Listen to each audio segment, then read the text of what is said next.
ಧ್ಯಾನ ಮಾಡಿ, ಯೋಗ ಮಾಡಿ. ಧ್ಯಾನ ಮಾಡಿ, ಯೋಗ ಮಾಡಿ, ಆರೋಗ್ಯವಂತರಾಗಿ, ಆಯುಷ್ಯವಂತರಾಗಿ, ಶತಾಯುಷ್ಯಗಳಾಗಿ, ಐಶ್ವರ್ಯವಂತರಾಗಿ. ನಮ್ಮ ಜೊತೆ ನೀವು ಧ್ಯಾನ ಮಾಡಿ. ಭಾಗ 2. ಸ್ವಾಮೀಜಿಯವರೇ, ನೀವು ನಮ್ಮನ್ನೊಂದು ಪ್ರಶ್ನೆ ಕೇಳ್ಬೋದು. ಸ್ವಾಮೀಜಿಯವರೇ, ಧ್ಯಾನ ಮಾಡಿ, ಯೋಗ ಮಾಡಿ ಅಂತೀರಾ, ಯೋಗ ಮಾಡಿದ್ರೆ ಆರೋಗ್ಯ ಹೆಂಗೆ ಬರ್ತದೆ? ನೀವೇನು ಔಷಧಿ ಕೊಡ್ತೀರಾ, ಇಂಜೆಕ್ಷನ್ ಕೊಡ್ತೀರಾ, ಟ್ಯಾಬ್ಲೆಟ್ಸ್ ಕೊಡ್ತೀರಾ? ನೀವೇನು ಡಾಕ್ಟ್ರಾ? ನೀವೇನು ಚಿಕಿತ್ಸೆ ಮಾಡ್ತೀರಿ? ನೀವು ಹೆಂಗೆ ಗುಣ ಮಾಡ್ತೀರಿ? ಸುಮ್ಮನೆ ಧ್ಯಾನ ಮಾಡಿ ಆರೋಗ್ಯವಂತರಾಗಿ ಶತಾಯುಷಿಗಳಾಗಿ ಅಂತ ಹೇಳ್ತೀರಿ. ಧ್ಯಾನ ಮಾಡಿದ್ರೆ ಆರೋಗ್ಯ ಹೆಂಗೆ ಬರ್ತದೆ ಅದನ್ನು ಮೊದಲು ನಮ್ಗೆ ಹೇಳಿ. ಧ್ಯಾನ ಮಾಡಿದ್ರೆ ಶತಾಯುಷಿಗಳಾಗಿ ಅಂತ ಹೇಳ್ತೀರಿ, ಅದು ಹೆಂಗೆ ಶತಾಯುಷಿಗಳಾಗ್ತೀವಿ ಅದನ್ನಾದರೂ ತಿಳಿಸಿ ಹೇಳ್ಬಾರ್ದಾ? ಆಮೇಲೆ ನೀವು ಹೇಳ್ತೀರಾ ಧ್ಯಾನ ಮಾಡಿ, ಯೋಗ ಮಾಡಿ, ಐಶ್ವರ್ಯವಂತರಾಗಿ. ಸ್ವಾಮೀಜಿ, ಕಣ್ಮುಚ್ಚಿ ಕೂತ್ಕೊಂಡು ಬಿಟ್ರೆ ದುಡ್ಡು ಬಂದುಬಿಡ್ತದ, ನಾವು ಸಿರಿವಂತರಾಗ್ತೀವ, ಐಶ್ವರ್ಯವಂತರಾಗ್ತೀವ, ನಾವು ಅಪೇಕ್ಷಿದ್ದೆಲ್ಲ ಬಂದುಬಿಡ್ತಿದ್ದ.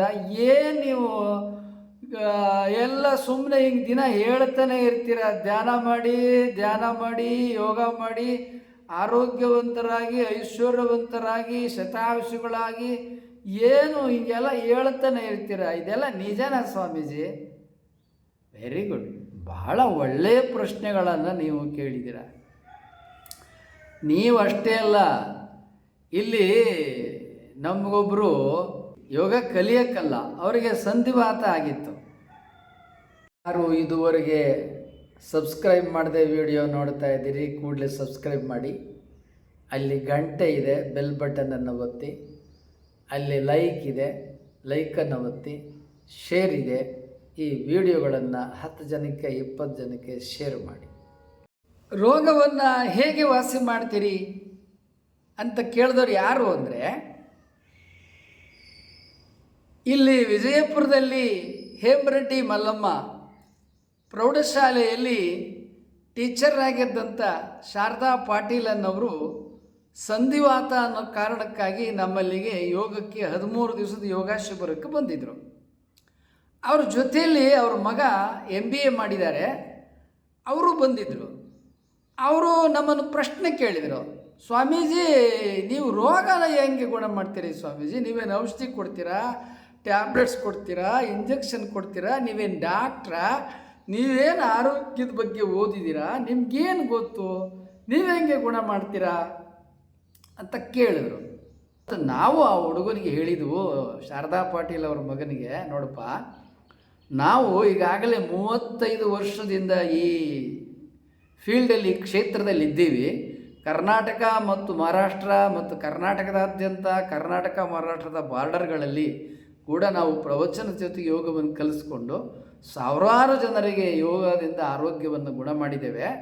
ನಿಮ್ಮ ತಾಯಿಯವರ ಅನಾರೋಗ್ಯ ಏನು ಆರ್ಥರೈಟಿಸ್, ಸಂಧಿವಾತ ಅಂತೀರಿ, ಅದನ್ನು ಕೂಡ ಗುಣ ಮಾಡ್ತೀವಿ. 13 ದಿವಸ ಬಂದು ನೋಡಲಿ, ಗುಣ ಆಗ್ತದೆ ಅಂದರೆ ಅದೇ ರೀತಿಯಾಗಿ ಅವ್ರನ್ನ ಗುಣ ಮಾಡಿದ್ವು. ಆ ವಿಡಿಯೋಗಳು ಕೂಡ ನಾವು ಈಗಾಗಲೇ ಅಪ್ಲೋಡ್ ಮಾಡಿದ್ದೀವಿ. ಈಗಾಗಲೇ 2 ವರ್ಷ ಆಯಿತು ಅವ್ರನ್ನ ಗುಣ ಮಾಡಿ. ಆದ್ದರಿಂದ ನೀವು ಯಾರು ಯೋಗ ಕಾಯಿಲೆ ಹೆಂಗೆ ವಾಸಿ ಮಾಡ್ತದೆ, ನೀವೇನು ಔಷಧಿ ಕೊಡ್ತೀರಾ, ಟ್ಯಾಬ್ಲೆಟ್ಸ್ ಕೊಡ್ತೀರಾ, ಇಂಜೆಕ್ಷನ್ ಕೊಡ್ತೀರಾ ಅನ್ನೋರಿಗೆ ಈ ಪುಟ್ಟ ಇತಿಹಾಸವನ್ನು ನಿಮ್ಮ ಮುಂದೆ ಹೇಳಬೇಕಾಯಿತು. ಆದ್ದರಿಂದ ಯೋಗ ಏನಿದೆಯಲ್ಲ, ಇದನ್ನೀಗಾಗಲೇ ನಾನು ಸಾಕಷ್ಟು ಸಲ ಈ ಪೀಠಿಕೆಯನ್ನು ತಿಳಿಸಿದ್ದೇನೆ. ನಾವು ಯಾವುದೇ ಔಷಧಿಯನ್ನು ಕೊಡಲ್ಲ, ನಾವು ಯಾವುದೇ ಇಂಜೆಕ್ಷನನ್ನು ಕೊಡಲ್ಲ, ನಾವು ಯಾವುದೇ ಟ್ಯಾಬ್ಲೆಟ್ಸನ್ನು ಕೊಡಲ್ಲ. ನಾವು ನಮ್ಮದೇ ಆದಂಥ ಯೋಗ ಮತ್ತು 10 ಪದ್ಧತಿ ಎಂಬುದಾಗಿ ಯೋಗ ಪದ್ಧತಿ ಇದೆ. ಈ ಯೋಗ ಪದ್ಧತಿಯನ್ನು 12ನೇ ಶತಮಾನದೊಳಗೆ ಅಲ್ಲಮ ಪ್ರಭುದೇವರು ತಮ್ಮ ವಚನಗಳಲ್ಲಿ ವಿಸ್ತಾರವಾಗಿ ಸುಮಾರು 500 ವಚನಗಳಲ್ಲಿ ವಿವರಿಸಿದ್ದಾರೆ. ಅದೇ ರೀತಿಯಾಗಿ ಅಕ್ಕ ಮಹಾದೇವರ ವಚನಗಳಲ್ಲಿಯೂ ಕೂಡ ಅನೇಕ ವಚನಗಳಲ್ಲಿ ಯೋಗ ಆರೋಗ್ಯ ವಿಚಾರವನ್ನು ಅವರು ಪ್ರಸ್ತಾಪ ಮಾಡಿದ್ದಾರೆ. ನಾವು ಅಲ್ಲಮ ಪ್ರಭುದೇವರ ಮೇಲೆ, ಅಕ್ಕ ಮಹಾದೇವರ ಮೇಲೆ, ವಚನ ಸಾಹಿತ್ಯದ ಮೇಲೆ ಅಧಿಕಾರವಾಣಿಯಿಂದ ಮಾತನಾಡ್ತೇವೆ. ಯಾಕೆಂದರೆ ನಮ್ಮ ಚಿಕ್ಕ ವಯಸ್ಸಿನಿಂದ ಈ ಸಾಹಿತ್ಯವನ್ನು ಬಹಳ ಡೀಪ್ ಸ್ಟಡಿ ಮಾಡಿದ್ದೇವೆ, ಆಳ ಅಧ್ಯಯನ ಮಾಡಿದ್ದೇವೆ. 50 ವರ್ಷಗಳ ಕಾಲ ಇದನ್ನು ಅಧ್ಯಯನ ಮಾಡಿರೋದ್ರಿಂದ ನಮಗೆ ಪ್ರೊಫೌಂಡ್ ಅಥಾರಿಟಿ, ಈ ಸಾಹಿತ್ಯದ ಮೇಲೆ ನಮಗೆ ಅಧಿಕೃತವಾದ ಅಧಿಕಾರವಾಣಿ ಪ್ರಾಪ್ತವಾಗಿದೆ. ಯಾವ ಅನಾರೋಗ್ಯ ಇದ್ದರೂ ಕೂಡ ನಾವು ಗುಣ ಮಾಡ್ತೇವೆ. ಅಲ್ಲಮಪ್ರಭುದೇವರು ತಮ್ಮ ಮೊಚ್ಚಂದೊಳಗೆ ಅಷ್ಟಾಂಗ ಯೋಗದಲ್ಲಿ ಯಮ ನಿಯಮ ಆಸನ ಪ್ರಾಣಾಯಾಮ ಪ್ರತ್ಯಾಹಾರ ಧಾರಣ ಧ್ಯಾನ ಸಮಾಧಿ ಎಂಬುದಾಗಿ 8 ಯೋಗ ಉಂಟು. ಅಲ್ಲಿ ಅಳಿದು ಕೂಡುವುದು ಒಂದು ಯೋಗ, ಅಳಿಯದೇ ಕೂಡುವುದು ಇನ್ನೊಂದು ಯೋಗ.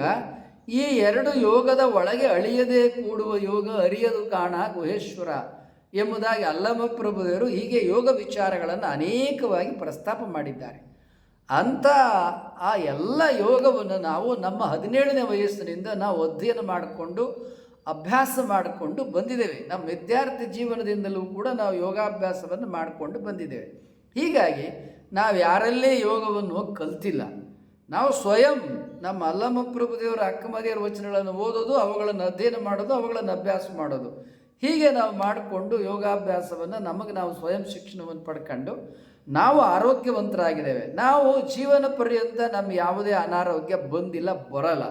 ಯಾಕೆ ಅಂದರೆ ನಾವು ಯೋಗಾಭ್ಯಾಸವನ್ನು ನಿಯಮಿತವಾಗಿ ಬೆಳಿಗ್ಗೆ ಮತ್ತು ಸಂಜೆ 2 ವೇಳೆಯಲ್ಲಿ ನಾವು ಅಭ್ಯಾಸ ಮಾಡ್ತೇವೆ. ನಮ್ಮ ಜೀವನ ಪದ್ಧತಿಯನ್ನು ನಾವು ಇನ್ನೊಮ್ಮೆ ವಿವರಿಸ್ತೇವೆ. ನಾವು ಕಡ್ಡಾಯವಾಗಿ ರಾತ್ರಿ 8:30 9 ಗಂಟೆಗೆ ಮಲ್ಕೊಂಡು ಬಿಡ್ತೇವೆ. ಕಡ್ಡಾಯವಾಗಿ ಬೆಳಿಗ್ಗೆ 3:30 ಗಂಟೆಗೆ ಎದ್ದೇಳ್ತೇವೆ. ನಾವೇನು ಎದ್ದೇಳೋದಲ್ಲ, ಶರೀರನೇ ಎದ್ದೇಳಿಸುತ್ತೆ. ನಮ್ಮ ಎಲ್ಲ ಚಟುವಟಿಕೆ, ಎಲ್ಲ ಪ್ರಾತರ್ವಿಧಿಗಳು, ಯೋಗ ಇವೆಲ್ಲ ಆರಂಭ ಹಾಗೆ ಬಿಡ್ತವೆ. ಮತ್ತು ಅನೇಕರು ಅನಾರೋಗ್ಯ ಗುಣ ಮಾಡಿಕೊಳ್ಳೋಕ್ಕೆ ಶಿಬಿರಕ್ಕೆ ಬರ್ತಾರೆ. ಅಂತ ಅನೇಕರನ್ನು ಬೆಳಿಗ್ಗೆ ಸಂಜೆ 2 ವೇಳೆಯಲ್ಲಿ ನಾವು ಅವರ ಎಲ್ಲ ಅನಾರೋಗ್ಯವನ್ನು ಗುಣ ಮಾಡ್ತೇವೆ. ಹಾಗೆ ಐ ವಿಜಯ TV12 ಮೊದಲನೇದು, ಓಂ ಶ್ರೀ VKM 2ನೇದು, ಐ ಇನ್ಸ್ಪಿರೇಷನ್ 1.1 ಇದು 3ನೇದು, ಡಾಕ್ಟರ್ ವಿಜಯಕುಮಾರ ಮಹಾನುಭಾವಗಳು ಚಾನಲ್ 4ನೇದು, ಬಿಹೇವಿಯರ್ ರಿಲೇಷನ್ಶಿಪ್ 5ನೇದು. ಹೀಗೆ ಈ ಎಲ್ಲ ಚಾನಲ್ಗಳಲ್ಲಿ ಯೋಗ ವಿಚಾರಗಳು, ಆರೋಗ್ಯ ವಿಚಾರಗಳು, ಆಧ್ಯಾತ್ಮ ವಿಚಾರಗಳು, ಐಶ್ವರ್ಯ, ಸಂಪತ್ತು, ಇಂಥ ಫುಡ್ಡು, ಎಲ್ಲ ಚಾನಲ್ಗಳು, ಹಿಸ್ಟ್ರಿ, ಎಪಿಗ್ರಫಿ, ಇನ್ಸ್ಕ್ರಿಪ್ಷನ್ಸು, ಹಿಂಗೆ ಇವೆಲ್ಲ ವಿಚಾರಗಳನ್ನು ಇಲ್ಲಿ ಪ್ರಸ್ತಾಪ ಮಾಡ್ತಾ ಇರ್ತೇವೆ. ಈಗ ನೇರವಾಗಿ ಯೋಗ ಮಾಡಿ, ಧ್ಯಾನ ಮಾಡಿ ಆರೋಗ್ಯವಂತರಾಗಿ ವಿಚಾರಕ್ಕೆ ಬರ್ತೇನೆ. ಧ್ಯಾನ ಮಾಡಿ, ಯೋಗ ಮಾಡಿ ಆರೋಗ್ಯವಂತರಾಗಿ. ಈಗ ನಿಮಗೆ ಒಂದು ಮನದಟ್ಟಾಗಿದೆ, ಸ್ವಾಮೀಜಿಯವರು ಯೋಗದಿಂದ ಗುಣ ಮಾಡ್ತಾರೆ, ಯಾವುದೇ ಔಷಧಿ ಇಲ್ಲದೆ, ಯಾವುದೇ ಇಂಜೆಕ್ಷನ್ ಇಲ್ಲದೆ, ಯಾವುದೇ ಟಾನಿಕ್ ಗುಳಿಗೆಗಳಿಲ್ಲದೆ ಅವರು ಅವ್ರದ್ದೇ ಆದಂಥ ಯೋಗ ಮತ್ತು 10 ಪದ್ಧತಿಯ ಮೂಲಕ ಅವರು ಎಲ್ಲ ಅನಾರೋಗ್ಯವನ್ನು ಗುಣ ಮಾಡ್ತಾರೆ ಅನ್ನೋದು ನಿಮಗೆ ಒಂದು ತುಸ ಮನವರಿಕೆ ಆಗಿದೆ ಅಂತ ಅಂದ್ಕೊಂಡಿದ್ದೇನೆ. ಮನವರಿಕೆ ಆಗಿಲ್ಲದೆ ಹೋದರೆ ನಮ್ಮ ಹೆಚ್ಚು ಕಮ್ಮಿ 3,500 ವಿಡಿಯೋಗಳಿದ್ದಾವೆ. ಅವುಗಳನ್ನೆಲ್ಲ ನೀವು ನೋಡಿ ನಮಗೆ ಗೊತ್ತಾಗತ್ತೆ. ಈ ಎಲ್ಲ ವಿಡಿಯೋಗಳು ಐ ವಿಜಯ TV12 ಚಾನಲ್ನಲ್ಲಿದ್ದಾವೆ. ಓಂ ಶ್ರೀ VKM ಚಾನಲ್ನಲ್ಲಿ ಯೂಟ್ಯೂಬ್ ವಿಡಿಯೋ ಚಾನಲ್ಗಳಿದ್ದಾವೆ. ಅದೇ ರೀತಿ ಇನ್ಸ್ಪಿರೇಷನ್ ಅನ್ನುವ ಯೂಟ್ಯೂಬ್ ವಿಡಿಯೋ ಚಾನಲ್ನಲ್ಲಿದೆ. ಅದೇ ರೀತಿ ಡಾಕ್ಟರ್ ವಿಜಯಕುಮಾರ ಮಹಾನುಭಾವಿಗಳು ವಿಡಿಯೋ ಚಾನಲ್ನಲ್ಲಿದೆ. ಅದೇ ರೀತಿಯಾಗಿ ಬಿಹೇವಿಯರ್ ರಿಲೇಷನ್ಶಿಪ್ ಯೂಟ್ಯೂಬ್ ವಿಡಿಯೋ ಚಾನಲ್ಗಳಲ್ಲಿಯೂ ಕೂಡ ನಮ್ಮ ವಿಡಿಯೋಗಳಿದೆ. ಅವನ್ನೆಲ್ಲ ನೀವು ನೋಡ್ಬೋದು. ಇಲ್ಲಿ ನಾನು ಯಾಕೆ ಹೇಳ್ತಾ ಇದ್ದೇನೆ ಅಂತೇಳಿದರೆ, ಧ್ಯಾನ ಮಾಡಿ, ಯೋಗ ಮಾಡಿ, ಆರೋಗ್ಯವಂತರಾಗಿ, ಶತಾಯುಷಿಗಳಾಗಿ, ಐಶ್ವರ್ಯವಂತರಾಗಿ, ಇದನ್ನು ನಾನು ಮತ್ತೊಮ್ಮೆ ಅಧಿಕಾರವಾಣಿಯಿಂದ ಹೇಳ್ತೇನೆ. ನೀವು ಪ್ರತ್ಯಕ್ಷವಾಗಿ ಆಫ್ಲೈನಲ್ಲಿ ಬಂದು ನಮ್ಮ ಜೊತೆ ಯೋಗವನ್ನು ಕಲಿಬೋದು. ಇನ್ನೊಂದು ಆನ್ಲೈನ್ ಮೂಲಕನೂ ಕೂಡ ಯೋಗವನ್ನು ಕಲಿಬೋದು. ಈಗ 2 ರೀತಿಯಿಂದಲೂ ಕೂಡ ನೀವು ಯೋಗವನ್ನು ಕಲಿಬೋದು.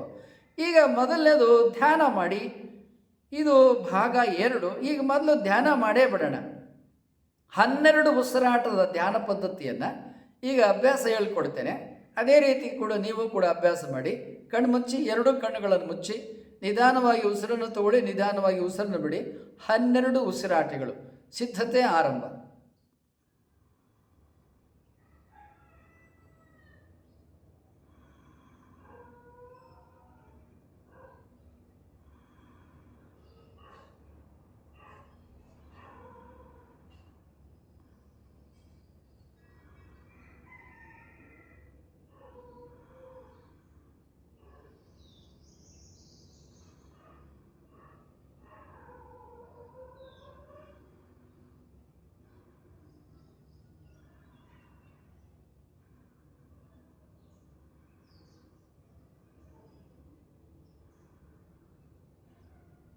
ಓಂ ಶಾಂತಿ ಶಾಂತಿ ಶಾಂತಿ. 12 ಉಸಿರಾಟಗಳನ್ನು ಮಾಡಿ, ಎರಡೂ ಕೈಗಳ ಹೆಬ್ಬೆರಳು ತೋರು ಬೆರಳುಗಳನ್ನು ಸ್ಪರ್ಶ ಮಾಡಿ, ಅದಕ್ಕೆ ಚಿನ್ಮುದ್ರೆ ಅಂತಾರೆ. ಇಕ್ಕೆಲೆಗಳಲ್ಲಿ ನಿಮ್ಮ ಎರಡೂ ತೊಡೆಯ ಮೇಲೆ ಇಟ್ಕೊಳ್ಳಿ. ಎರಡೂ ಕಣ್ಣುಗಳನ್ನು ಮುಚ್ಚಿ ನಿಧಾನವಾಗಿ ಉಸಿರು ತಗೊಳ್ಳಿ, ನಿಧಾನವಾಗಿ ಉಸಿರು ಬಿಡಿ. ಎರಡೂ ಮೂಗಿನ ಹೊರಳೆಗಳಿಂದ ತೆಗೆದುಕೊಳ್ಳಿ, ಎರಡೂ ಮೂಗಿನ ಹೊರಳೆಗಳಿಂದ ಬಿಡಿ. 12 ಉಸಿರಾಟಗಳನ್ನು ಮಾಡಿ, ನಿಧಾನವಾಗಿ ಉಸಿರಾಟ ಮಾಡಿ. ಸಿದ್ಧತೆ ಆರಂಭ.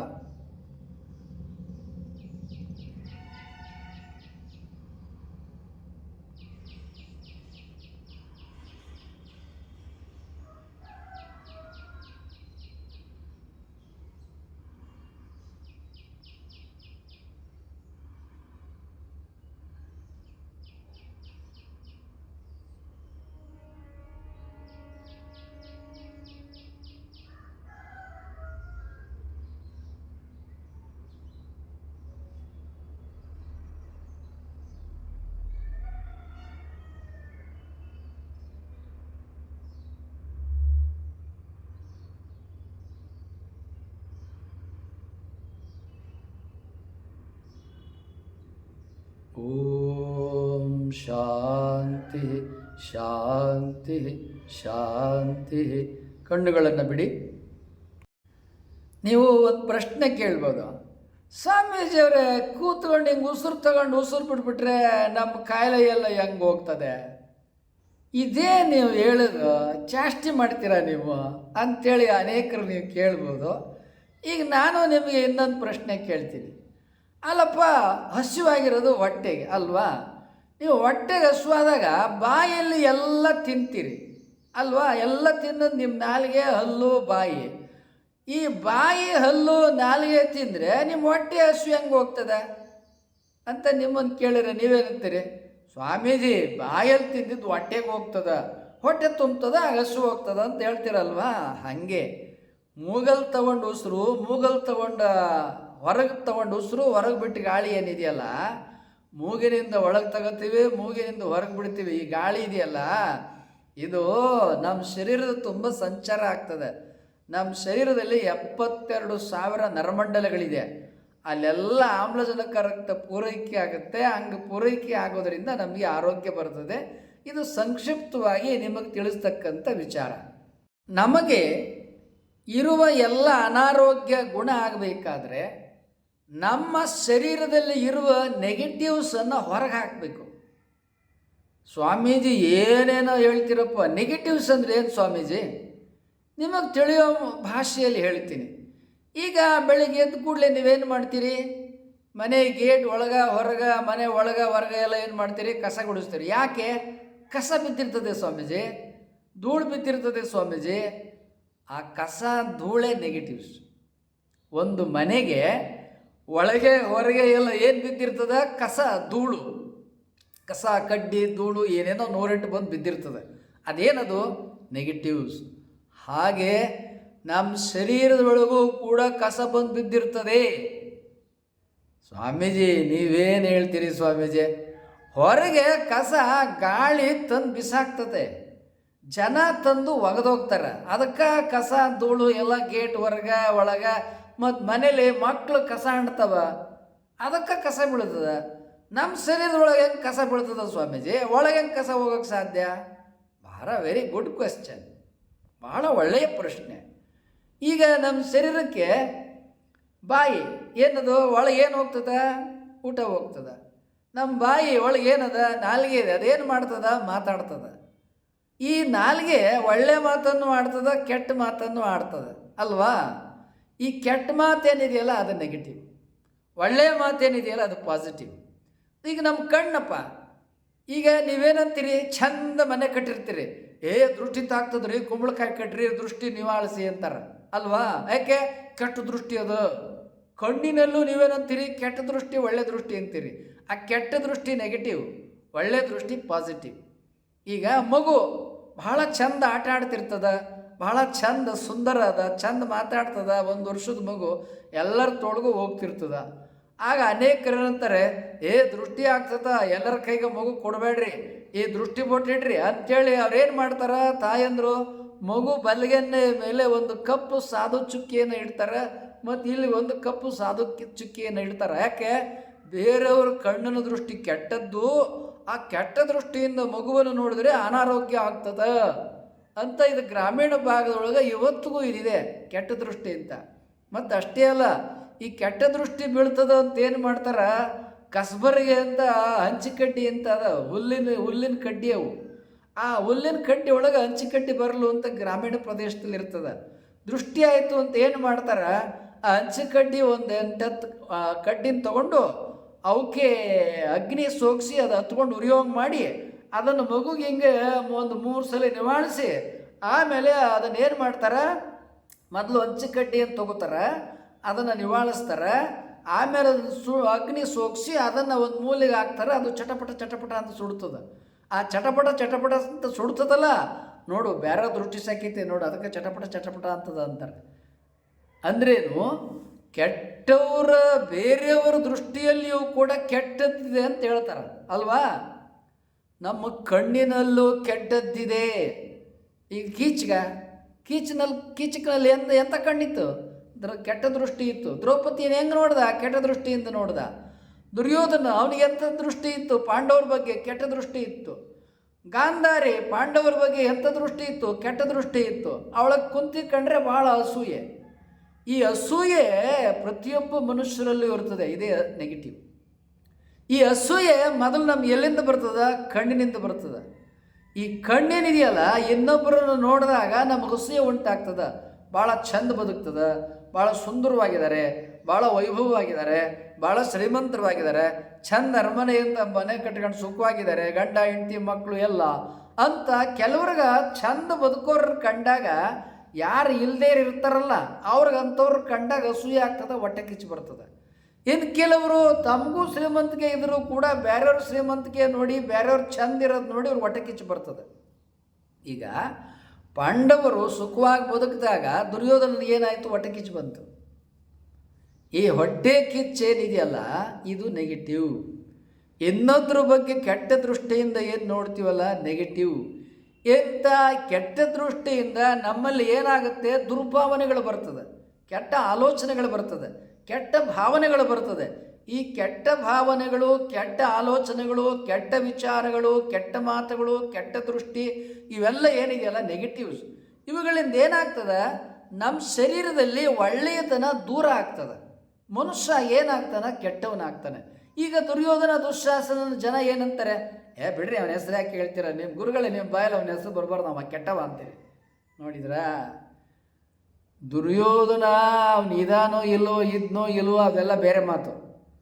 ಇದು ಸಾವಿರಾರು ವರ್ಷಗಳಿಂದ ಪಾಂಡವರ ಕರುವರ ಕತೆ ಭಾರತ ದೇಶದಲ್ಲಿದೆ. ಇವತ್ತಿಗೂ ಕೂಡ ದುರ್ಯೋಧನ ದುಶ್ಯಾಸನ ಶಕ್ನಿ ಇವ್ರನ್ನೆಲ್ಲ ಕೆಟ್ಟವರು ಅಂತಂತಾರೆ. ಈ ಕೆಟ್ಟದ್ದೆಲ್ಲಿಂದ ಬಂತು, ಕಣ್ಣಿನ ದೃಷ್ಟಿಯಿಂದ ಬಂತು, ನಮ್ಮ ಕೆಟ್ಟ ಮಾತುಗಳಿಂದ ಬಂತು, ನಮ್ಮ ಅಸೂಯೆಯಿಂದ ಬಂತು. ಇವೆಲ್ಲ ನೆಗೆಟಿವ್ಸ್. ಈ ನೆಗೆಟಿವ್ಸೇ ನಮ್ಗೆ ಅನಾರೋಗ್ಯ. ಯೋಗ ಮಾಡಿದ್ರೆ ಇಂಥ ನೆಗೆಟಿವ್ಸ್ನೆಲ್ಲ ನೀವು ಕಳ್ಕೊಬೋದು. ಆದ್ದರಿಂದ ನೀವೆಲ್ಲರೂ ಧ್ಯಾನ ಮಾಡಿದರೆ, ನಾವು ಯೋಗ ಮಾಡಿದರೆ ನಮಗೆ ಎಲ್ಲ ನೆಗೆಟಿವ್ಸ್ ಹೋಗ್ತದೆ, ನಮ್ಗೆ ಒಳ್ಳೆಯ ಆರೋಗ್ಯ ಬರ್ತದೆ. ಧ್ಯಾನ ಮಾಡಿದರೆ ಹೇಗೆ ಆರೋಗ್ಯ ಬರ್ತದೆ, ಧ್ಯಾನ ಮಾಡಿದರೆ ಯೋಗ ಮಾಡಿದರೆ ಹೇಗೆ ನಮಗೆ ಅನಾರೋಗ್ಯ ಹೋಗ್ತದೆ ಅನ್ನೋದನ್ನು ಅಲ್ಲಮ ಪ್ರಭುದೇವರು ಒಂದು ವಚನದಲ್ಲಿ ಹೇಳಿದ್ದಾರೆ. ಆ ವಚನವನ್ನು ಈಗ ನಿಮ್ಮ ಮುಂದೆ ವಿವರಿಸ್ತೇನೆ. ಕಾಲುಗಳೆರಡು ಗಾಲಿ ಕಂಡಯ್ಯ, ದೇಹವೆಂಬುದೊಂದು ತುಂಬಿದ ಬಂಡಿ ಕಂಡಯ್ಯ. ಬಂಡಿಯ ಹೊಡೆವವರೈವರು ಮಾನಿಸರು, ಒಬ್ಬರಿಗೊಬ್ಬರು ಸಮವಿಲ್ಲಯ್ಯ. ಅದರಿಚ್ಛೆಯ ನರಿತು ಹೊಡೆಯದಿದ್ದರೆ ಅದರಚ್ಚು ಮುರಿಯಿತ್ತು ಗುಹೇಶ್ವರ. ಇದು ಅಲ್ಲಮ ಪ್ರಭುದೇವರ ವಚನ. ಈ ವಚನದಲ್ಲಿ ಅಲ್ಲಮ ಪ್ರಭುದೇವರು ಏನು ಹೇಳ್ತಾ ಇದ್ದಾರೆ, ನಮ್ಮ ಶರೀರವನ್ನು ಒಂದು ಬಂಡಿಗೆ ಹೋಲಿಸಿದ್ದಾರೆ. ನಮ್ಮ ಶರೀರದಲ್ಲಿ ಕಣ್ಣು, ಕಿವಿ, ಮೂಗು, ನಾಲಿಗೆ, ಚರ್ಮ ಅನ್ನತಕ್ಕಂಥ 5 ಪಂಚ ಜ್ಞಾನೇಂದ್ರಿಯಗಳಿದಾವೆ. ಇವೆಲ್ಲ ಏನಿದಾವಲ್ಲ ಇವು ಒಬ್ರಿಗೊಬ್ರಿಗೆ ಸಮ ಇಲ್ಲ. ಒಬ್ರು ಕಂಡ್ರೆ ಇನ್ನೊಬ್ರಿಗೆ ಅಸೂಯೆ, ಒಬ್ರು ಹೇಳ್ದಂಗೆ ಇನ್ನೊಬ್ರಿಗೆ ಕೇಳೋದಲ್ಲ. ಕಣ್ಣು ಏನಂತದ, ನಾನೇ ಹೆಚ್ಚಂತದ. ಕಿವಿ ಏನಂತದ, ನಾನೇ ಹೆಚ್ಚಂತದ. ನಾಲಿಗೆ ಏನಂತದ, ನಾನೇ ಹೆಚ್ಚಂತದ. ಚರ್ಮ ಏನಂತದ, ನಾವೇ ಹೆಚ್ಚಂತದ. ಮೂಗೇನಂತದ, ನಾನೇ ಹೆಚ್ಚಂತದ. ಹೀಗೆ ಒಬ್ರಿಗೊಬ್ರು ಸಮಾನ ಅಲ್ಲ, ಒಬ್ಬರೊಬ್ಬರು ಕ್ಷೇತ್ರನೇ ಬೇರೆ. ಆದರೂ ಇವ್ರು ಒಬ್ರಿಗೊಬ್ರು ಸಾಮರಸ್ಯ ಇಲ್ಲ. ಸಾಮರಸ್ಯ ಇದ್ದಾಗ ಮಾತ್ರ ನಮ್ಗೆ ಆರೋಗ್ಯ. ಇವು ಸಾಮರಸ್ಯ ಇಲ್ಲದೆ ಹೋದರೆ ನಮ್ಗೆ ಅನಾರೋಗ್ಯ. ಅದರಿಚ್ಛೆಯ ನರಿದು ಹೊಡೆಯದಿದ್ದರೆ ಅದರಚ್ಚು ಮುರಿಯಿತ್ತು ಗುಹೇಶ್ವರ ಅಂತ ಒಂದು ಬಂಡಿ ಉಪಮೆಯನ್ನು ಕೊಡ್ತಾರೆ ಅಲ್ಲಮ್ಮ ಪ್ರಭುದೇವರು. ಅದರಿಚ್ಛೆಯ ನರಿದು ಹೊಡೆಯದಿದ್ದರೆ ಅಂದ್ರೇನು? ಅದರಿಚ್ಛೆ ಅಂದ್ರೇನು? ನಮ್ಮೊಳಗೊಬ್ಬ ಮನುಷ್ಯ ಇದ್ದಾನಲ್ವಾ, ಕಣ್ಣು ಕಿವಿ ಮೂಗು ನಾಲಿಗೆ ಚರ್ಮ ಇವುಗಳನ್ನೆಲ್ಲ ಹತೋಟಿಲಿಡೋನು, ಕಂಟ್ರೋಲ್ ಮಾಡೋನು. ಇವನೇನು ಮನುಷ್ಯ ಇದ್ದಾನೆ, ಅವನು ಹೇಳ್ದಂಗೆ ಕಣ್ಣು ಕಿವಿ ಮೂಗು ನಾಲಿಗೆ ಚರ್ಮ ಕೇಳಬೇಕು. ಅವನು ಯಾರು? ಮನಸ್ಸು ಅಂತ ಇಟ್ಕೊಳ್ಳಿ. ಮನಸ್ಸು ಹೇಳ್ದಂಗೆ 5 ಇಂದ್ರಿಯಗಳು ಕೇಳಬೇಕು. ಮನಸ್ಸು ಹೇಳ್ದಂಗೆ ಕೇಳದೆ ಹೋದರೆ ಅಪಘಾತ ಆಗ್ತದೆ. ಈಗ ನಾವು ರಸ್ತೆಯಲ್ಲಿ ನಡ್ಕೊಂಡು ಹೋಗ್ತಾ ಇರ್ತೀವಿ ಅಥವಾ ಕಾರ್ ಡ್ರೈವ್ ಮಾಡ್ಕೊಂಡು ಹೋಗ್ತಾ ಇರ್ತೀವಿ. ಹಿಂದಿನಿಂದ ಒಂದು ವಾಹನ ಬರ್ತಾ ಇರ್ತದೆ ವೇಗವಾಗಿ, ಅದು ಹರ್ರ್ ಮಾಡ್ತದೆ, ನನಗೆ ಸೈಡ್ ಕೊಡು, ನಾನು ವೇಗವಾಗಿ ಮುಂದೆ ಹೋಗ್ಬೇಕು, ನಿನಗಿಂತ ವೇಗವಾಗಿ ಡ್ರೈವ್ ಮಾಡ್ತಾ ಇದ್ದೀನಿ ಅಂತ. ನಾವು ಸೈಡ್ ಕೊಡದೆ ಹೋದರೆ, ಸರಿಯಾಗಿ ಡ್ರೈವಿಂಗ್ ಮಾಡದೆ ಹೋದರೆ ಹಿಂದಿನಿಂದ ಬಂದಂಥ ವಾಹನಗಳು ನಮಗೆ ಡಿಕ್ಕಿ ಹೊಡಿತಾವೆ, ಅಪಘಾತ ಆಗ್ತದೆ, ಸಾವು ಸಂಭವಿಸ್ತದೆ. ಗೊತ್ತಾಯ್ತಲ್ಲ? ಈಗ ನಾವು ನಡ್ಕೊಂಡು ಹೋಗ್ತಾ ಇರ್ತೀವಿ, ಹಿಂದಿನಿಂದ ವಾಹನ ಬರ್ತಾ ಇರ್ತದೆ, ಅದು ಹಾರನ್ ಮಾಡ್ತದೆ. ಏಯ್ ನೀ ಮೇಯ್ನ್ ರೋಡಲ್ಲಿ ಹೋಗ್ಬೇಡ, ನೀ ಫುಟ್ಪಾತಲ್ಲಿ ಹೋಗೋ, ಪಕ್ಕಕ್ಕೆ ಹೋಗೋ ಅಂತ ಅವನು ಹಾರನ್ ಮಾಡ್ತಾನೆ. ನಾವು ಈಗ ನಮ್ಮ ಕಿವಿ ಮನಸ್ಸೇನು ಏನು ಮಾಡ್ತದೆ? ಕಿವಿಗೆ ಸಂದೇಶ ಕೊಡ್ತದೆ. ಕಿವಿ ಏನು ಮಾಡ್ತದೆ? ಮನಸ್ಸು ಸಂದೇಶ ಕೊಡ್ತದೆ, ಹಾರನ್ ಹಿಂದೆ ವಾಹನ ಬರ್ತಾ ಇದೆ ಅಂತ. ಆಗ ಮನಸ್ಸೇನು ಮಾಡ್ತದೆ? ಕಾಲುಗಳಿಗೆ ಸಂದೇಶ ಕೊಡ್ತದೆ, ಪಕ್ಕಕ್ಕೆ ಹೋಗು ಅಂತ. ಕಣ್ಣಿಗೆ ಸಂದೇಶ ಕೊಡ್ತದೆ, ನೀನು ನೋಡು, ಕಣ್ಣು ಕರ್ಕೊಂಡು ಹೋಗೋ ಆ ಕಡೆಗೆ ಅಂತ. ಈ ಕೇಳಿದ ಸಂದೇಶವನ್ನು ಮನಸ್ಸಿಗೆ ಕೊಟ್ಟಾಗ ಮನಸ್ಸು ಸೂಚಿಸಿದ್ದನ್ನು ಕಾಲುಗಳು ಕಣ್ಣುಗಳು ಪಾಲನೆ ಮಾಡದೆ ಹೋದರೆ ಹಿಂದೆ ಬರ್ತಾ ಇದ್ದಂಥ ವಾಹನ ಏನು ಮಾಡ್ತದೆ? ನಮ್ಮ ಮೇಲೆ ನಡ್ಕೊಂಡು ಹೋಗಿಬಿಡ್ತದೆ, ಆಕ್ಸಿಡೆಂಟ್ ಆಗ್ತದೆ, ನಾವು ಸತ್ತೋಗ್ತೀವಿ. ಕೈಯ ಕಾಲ ಮುರಿದೋಗ್ತದೆ, ಇಲ್ಲ ಅದು ಸತ್ತೋಗ್ತೀವಿ. ಗೊತ್ತಾಯ್ತಲ್ಲ? ಮನಸ್ಸು ಹೇಳಿದಾಗೆ ನಮ್ಮ ಪಂಚೇಂದ್ರಿಯಗಳು ಕೇಳದೆ ಹೋದರೆ ಅಪಘಾತ ಸಂಭವಿಸ್ತದೆ, ನಮ್ಮ ಪ್ರಾಣಕ್ಕೆ ಅಪಾಯ ಇದೆ. ಹಾಗೆ ಇಲ್ಲಿ ಅಲ್ಲಮ ಪ್ರಭುದೇವರು ಹೇಳ್ತಾ ಇದ್ದಾರೆ, ನಮ್ಮ ಶರೀರ, ನಮ್ಮ ಮನಸ್ಸು, ಈ ಪಂಚೇಂದ್ರಿಯಗಳು ಇವೆಲ್ಲ ಏನಿದಾವಲ್ಲ, ಇವು ಸಾಮರಸ್ಯದಿಂದ ಜೀವನ ಮಾಡಬೇಕು. ಸಾಮರಸ್ಯ ಜೀವನ ಮಾಡದೆ ನಾನು ಹೆಚ್ಚು ಅಂತೇಳಿ ಇವು ಹೊಂದಾಣಿಕೆ ಇಲ್ಲದೆ ನಡ್ಕೊಂಡು ಹೋದ್ರೆ ಏನಾಗ್ತದ? ನಮ್ಮ ಪ್ರಾಣನೇ ಹೋಗ್ತದೆ, ಅಪಘಾತ ಸಂಭವಿಸ್ತದೆ. ಹೊಂದಾಣಿಕೆ ಇಲ್ಲದೆ ಇರೋದೇ ನೆಗೆಟಿವ್, ಹೊಂದಾಣಿಕೆ ಇರುವುದೇ ಪಾಸಿಟಿವ್. ಪಾಸಿಟಿವೇ ಅಭಿವೃದ್ಧಿ, ನೆಗೆಟಿವೇ ಪತನ. ಆದ್ದರಿಂದ ನಾನು ನಿಮ್ಮೆಲ್ಲರಿಗೆ ಹೇಳ್ತೇನೆ, ಆರೋಗ್ಯವನ್ನು ಪಡೆಯಿರಿ, ಐಶ್ವರ್ಯವಂತರಾಗಿ ಶತಾಯುಷಿಗಳಾಗಿ ಎಂಬುದಾಗಿ ಹೇಳಿದರೆ ಧ್ಯಾನ ಮಾಡಿ, ಯೋಗ ಮಾಡಿ, ಆರೋಗ್ಯವಂತರಾಗಿ ಐಶ್ವರ್ಯವಂತರಾಗಿ ಶತಾಯುಷಿಗಳಾಗಿ. ಧ್ಯಾನ ಮಾಡಿ, ಆರೋಗ್ಯವಂತರಾಗಿ ಐಶ್ವರ್ಯವಂತರಾಗಿ ಶತಾಯುಷಿಗಳಾಗಿ. ಧ್ಯಾನ ಮಾಡಿ, ಯೋಗ ಮಾಡಿ, ಆರೋಗ್ಯವಂತರಾಗಿ ಐಶ್ವರ್ಯವಂತರಾಗಿ ಶತಾಯುಷಿಗಳಾಗಿ. ನಮ್ಮಲ್ಲಿರುವ ಎಲ್ಲ ನೆಗೆಟಿವ್ಸನ್ನು ದೂರ ಮಾಡಿಕೊಳ್ಳಿ, ಪಾಸಿಟಿವ್ಸನ್ನು ನಮ್ಮ ಶರೀರದ ಎಲ್ಲ ಧಮನಿಗಳಲ್ಲಿ ನರಮಂಡಲಗಳಲ್ಲಿ ತುಂಬಿಕೊಳ್ಳಿ. ಆರೋಗ್ಯವಂತರಾಗಿ ಯೋಗ ಮಾಡಿ, ಧ್ಯಾನ ಮಾಡಿ, ಆರೋಗ್ಯವಂತರಾಗಿ ಐಶ್ವರ್ಯವಂತರಾಗಿ ಶತಾಯುಷಿಗಳಾಗಿ. ಯಾರು ಇದುವರೆಗೆ ಸಬ್ಸ್ಕ್ರೈಬ್ ಮಾಡದೆ ವಿಡಿಯೋ ನೋಡ್ತಾ ಇದ್ದೀರಿ, ಕೂಡಲೇ ಸಬ್ಸ್ಕ್ರೈಬ್ ಮಾಡಿ. ಅಲ್ಲಿ ಬೆಲ್ ಬಟನ್ ಕಾಣುತ್ತೆ, ಬೆಲ್ ಬಟನನ್ನು ಒತ್ತಿ. ಲೈಕ್ ಕಾಣುತ್ತೆ, ಲೈಕನ್ನು ಒತ್ತಿ. ನಿಮ್ಮಲ್ಲಿ ಶೇರ್ ಅಂತ ಇರುತ್ತೆ, ವಾಟ್ಸಪ್ಪಲ್ಲಿ 20 ಜನಕ್ಕೆ ಕನಿಷ್ಠ ಶೇರ್ ಮಾಡಿ. ಯಾರಿಗೆ ಆರೋಗ್ಯ ಬೇಕು ಅಂತ ಅನಿಸುತ್ತೆ, ನೀವು ನಮ್ಮಲ್ಲಿ ಆನ್ಲೈನ್ ಮೂಲಕ ಜಾಯಿನ್ ಆಗ್ಬೋದು, ಆಫ್ಲೈನ್ ಮೂಲಕ ಪ್ರತ್ಯಕ್ಷವಾಗಿ ಬಂದು ಯೋಗವನ್ನು ಕಲಿಬೋದು. ನಿಮ್ಮ ಎಲ್ಲ ಅನಾರೋಗ್ಯವನ್ನು ದೂರ ಮಾಡಿಕೊಂಡು ಆರೋಗ್ಯವನ್ನು ಪಡೆದುಕೊಳ್ಳಬಹುದು.